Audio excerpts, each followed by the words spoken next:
Je t'avoue que parfois, je me sens un petit peu délaissé des réseaux sociaux. C'est plus de 1000 shorts publiés depuis l'année 2022 et pourtant tout commençait bien jusqu'à que Instagram commence à me bannir. Et c'est un petit peu frustrant. Pourtant, j'ai pas l'impression d'être commun à tous sans pour autant me mettre en avant. Tu vois, là par exemple, je vais aller faire un run, j'ai une sortie de 3h30 qui m'attend.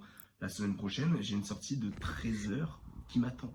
Et en plus de ça, tu vois, je suis obligé de me bander les pieds comme David Goggins, tellement je suis défoncé de partout. Et je dis pas que je fais ça pour les réseaux, je dis juste que certains font beaucoup moins et pourtant sont beaucoup plus mis en avant. Et ça, c'est parce qu'ils ont la bonne stratégie. Surtout, ils ont un contenu qui est très niché. Moi, en l'occurrence, je pars un petit peu de partout. Je fais du cardio, je fais aussi en même temps de la muscu, je fais un peu de street, de temps en temps, ce qui est normalement ma thématique de base, d'organisation, de motivation, bref. Mais d'un autre côté, quand je vois les stats, je me dis qu'il y a quand même un problème quelque part. Pourtant, je compte sur les vidéos YouTube parce que j'ai filmé mon marathon, mon 100 km que j'ai fait aussi, le challenge de marathon en 24 heures, le semi-marathon, le Bakar d'Ultra qui va arriver, et peut-être d'autres vidéos avant et après. Ce sont des formats longs sur lesquels je bosse dur en ce moment pour essayer vraiment d'apporter toutes les chances de mon côté pour faire ma place sur YouTube et donc potentiellement attirer le maximum de personnes aussi sur les autres réseaux. Mais en attendant, il n'y a rien qui sort. C'est une période assez frustrante, je vais pas te mentir. Et tout ce que je viens de te dire là, je vais y penser aussi bien au 5e kilomètre, au 10e kilomètre, au 15e kilomètre, au 20e kilomètre, au 25e kilomètre, au 30e kilomètre,